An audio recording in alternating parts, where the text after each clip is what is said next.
Susie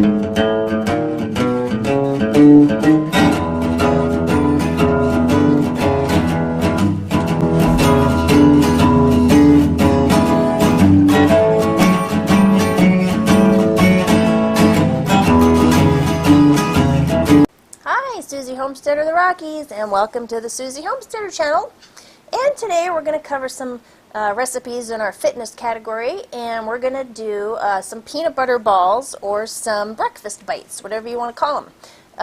But this is basically what we're going to wind up with here in the end, which is just, it's a no-bake recipe as well, so no real major cooking involved. It's just a lot of mixing. Super quick, super easy. My kids love them, and as healthy as we can make them and still have the kids eat them. So we're just going to start with the basic ingredients here and mix it all together. And I'll have this recipe on my website for you as well.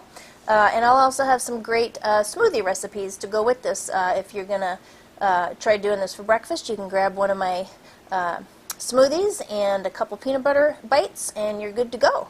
So let's start with our first group of ingredients on our recipe today. And the first thing we're going to do is start with about 2 cups of peanut butter. Now this is going to make like over 2 dozen balls, depending on what size you make them. It could make up to 3 dozen. It really just depends on the size of the peanut butter balls that you want to make. Okay, so let's start with our peanut butter. Now this is a creamy peanut butter. You can also use a chunky peanut butter. If you can go with like an organic peanut butter, great. If not, don't worry about it. Just maybe check out how much sugar is in the ingredients on the peanut butter that you buy, that you pick out, because there's a lot of sugar in most peanut butters. So, you know, if you're trying to do less sugar, that would be great. But, you know, I am going to put some mini chocolate chips in this recipe. And that's sugar too, but that's just because I probably won't get my kids to eat this unless there's something really good in it. So, you know, sugar, no sugar is up to you. But the less sugar in the peanut butter, the better. So we'll do about 2 cups of a creamy peanut butter. But if you want to go way healthier than that, and you want to do something like an almond butter, which you can get at the health food store, and it's usually in the refrigerator section, that's a way better nut butter than peanuts, because almonds just have all kinds of great things in them. But I will say, if you use an almond butter like this, it's a lot thicker and a lot grittier. And so what I like to do is maybe use a cup of this almond butter and then a cup of a regular peanut butter. And it just kind of makes everything stick a little better. So if you start getting into things that are a little too gritty, like if you use just this almond butter, it's going to be kind of hard to get these to stick together. So my suggestion is 1 cup of almond butter and 1 cup of peanut butter. So we are going to do, today we're just going to do the 2 cups of regular peanut butter, just to speed this along.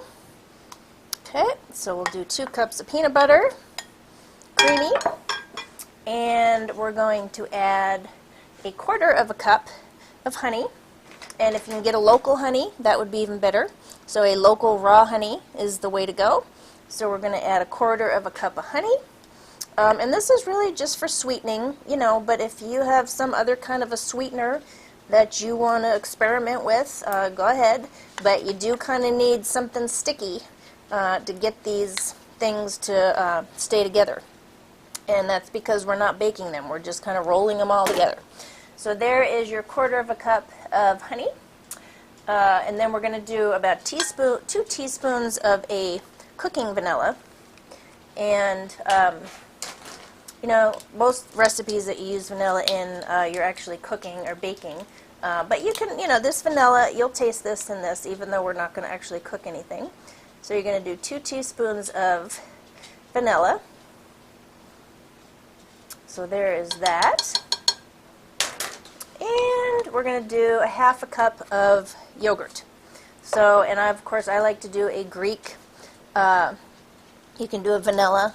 You can do a plain, but do not go past like 1/2 cup of vanilla, because for some reason, yogurt, because for some reason this yogurt really does stand out in the flavor.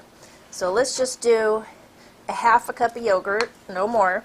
And that's really just, again, I mean, besides all the good acidophilus and everything in there, That's just to kind of give it another kind of a consistency. And then we're gonna pre-mix this all up together before we start adding our other ingredients. So let's mix this up, and then I'll get right back to you.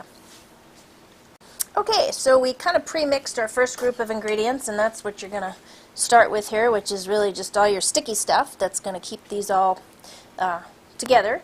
And then after that, we're gonna add about 2 cups of oats, and you can use a raw oat if you have it, just some raw oats.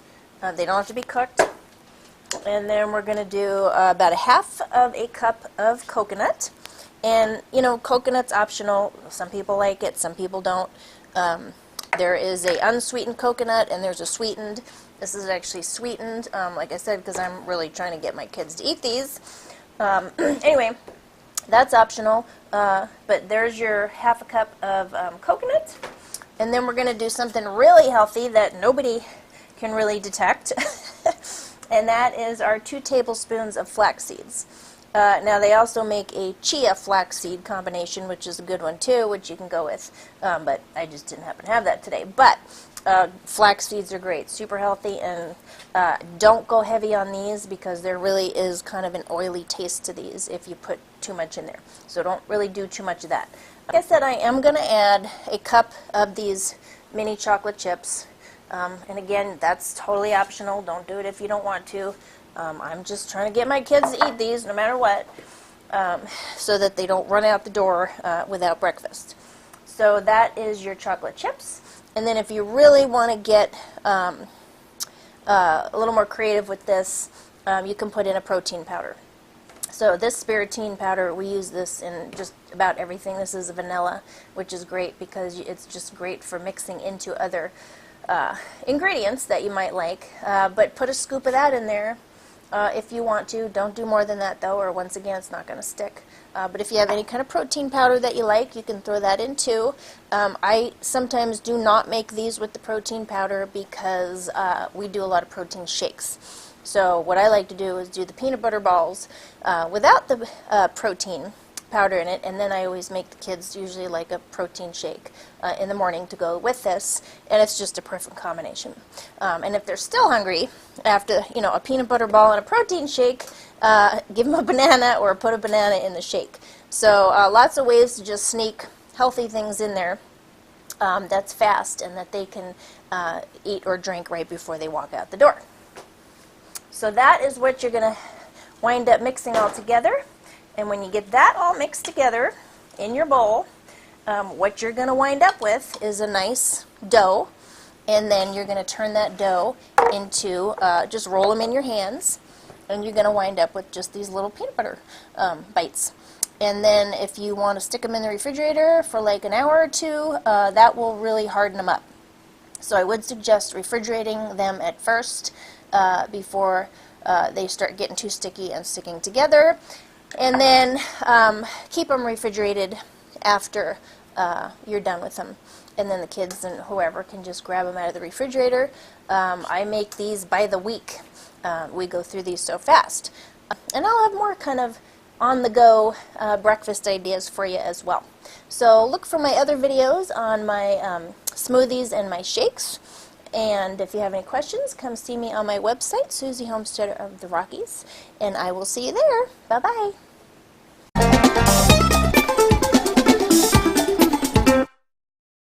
So, let's get started.